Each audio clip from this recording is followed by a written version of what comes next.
Hey Facebook world, Tori Halliwell coming live at you today on this very hot summery day, talking about how to up your travel game. Now, this is a topic that came up with a group of friends over the weekend. Young professionals, older professionals, all generations, everyone is just craving travel these days. We talk about travel all the time, and we just have connection to the world because of social media these days and being able to see people visiting all these faraway places. And so we all have travel bucket lists. But what I hear people talk about all the time is that they have problems getting out into the world and traveling because they either have limited time or they have limited funds. And so today I'm here to help you figure out how to up your travel game when you're dealing with limited time and limited finances. But before we jump into today's topic, just to quickly introduce myself, my name is Tori Halliwell, and I am a personal time and energy strategist. And so after today's video, if you find yourself needing help with budgeting or setting a plan or getting yourself organized or staying on task so that you can one day travel or reach some sort of goal, it doesn't even have to be travel related, then reach out, let's connect and let's talk and let's get you moving, let's get you moving and grooving.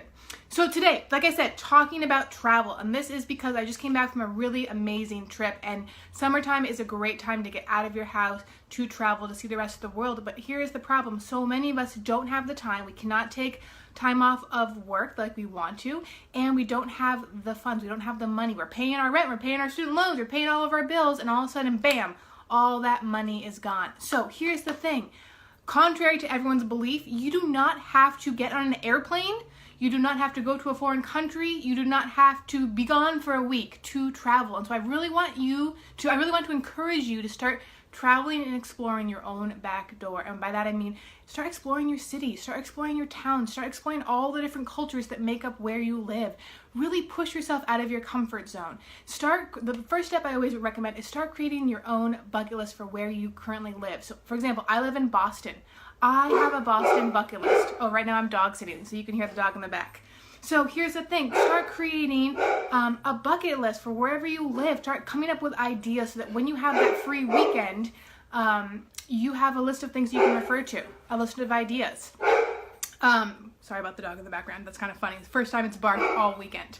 Okay, so create a bucket list. And then also, in terms of finances, start looking for Groupon, start looking for free activities. There's so much music happening. There's so many festivals happening. Start doing some research online. So Groupons, one thing that I always do is every single week, make a rainy day fund. Have an envelope and every single week put in $20. If you can't do $20, put in $10. Start saving that money so that when you have that free weekend, you can go do something. Go to your rainy day fund. All of a sudden, you're going to have $50. And how far can you stretch $50 in a weekend getaway, right? If you pack your own food, you can go to museums, you can go to festivals and concerts. You could go out to eat somewhere where you've never been before. You could take a friend with you. So one step, finance-wise, is to start budgeting ahead of time. And we are so bad at budgeting. I get that. It can be really, really difficult when everything else takes priority over travel. $5 to $10 a week in an envelope, and then when you get to travel, you get to really splurge without feeling that guilt or that resentment or that worry about putting the money on your credit card. A couple of other ideas for you.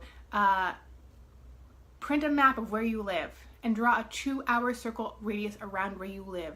You can travel anywhere. You can do a day trip in a 2-hour radius and really kind of push yourself out of your comfort zone. What have you not seen that you've always wanted to do? If you were telling a friend, what to do if they were coming to visit, what would you tell them? What would you tell a person who is coming to be a tourist in your city? And why can't you be that tourist for the day or for the weekend?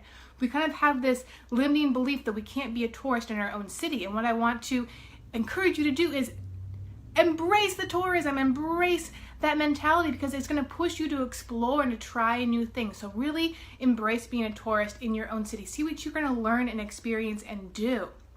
And then lastly, do some research, right? Use that internet, use social media, use the hashtags on Instagram. I use hashtag Boston all the time to see what people are doing in the Boston area. What am I missing out on? What have I not done that would be so fun? What's going to push me to do something new? So look up Instagram hashtags to help you figure out what might be in your area that you didn't even recognize or realize you had access to.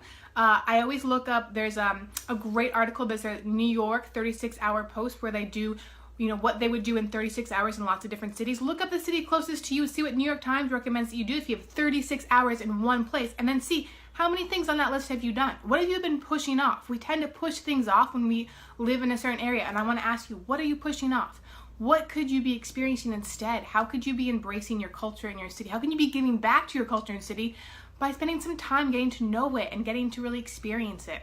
So check out the 36-hour New York Times post, check out Instagram tags, ask your friends, ask for your family, put on that tourist hat, really embrace it, and start traveling in your backyard. You don't have to have a week vacation saved up to go and travel. You can travel in your area. And financially, you know, it can be really, really hard. I get it. But start saving in advance. It's $10 a day in that envelope, cash. Get the cash. Then you're not putting it on your credit card. And this can really help to create that freedom you're looking for to be able to explore and to travel a little bit more. So I just really want to encourage you to get out, to push yourself, to experience something new. You have no idea who you're going to meet, what new cultures, activities, groups you're going to explore, and maybe what friendships you're going to develop through just, you know, hanging out in your own backyard. So that's this week's video. I just really want to encourage you. It's summertime. It's lighter. We're happier. Everything is great. Just go on out and explore your backyard. And if you need help making it a priority, if you need help just making sure that you can fit it into your calendar, if you're having a hard time letting go of work or letting go of the finances, just reach out and let's touch base about it and let's figure out what's going on. So until next week, have a great week. I hope you go do something new. Let me know if you do. I'd love to hear from you. And until next week, bye.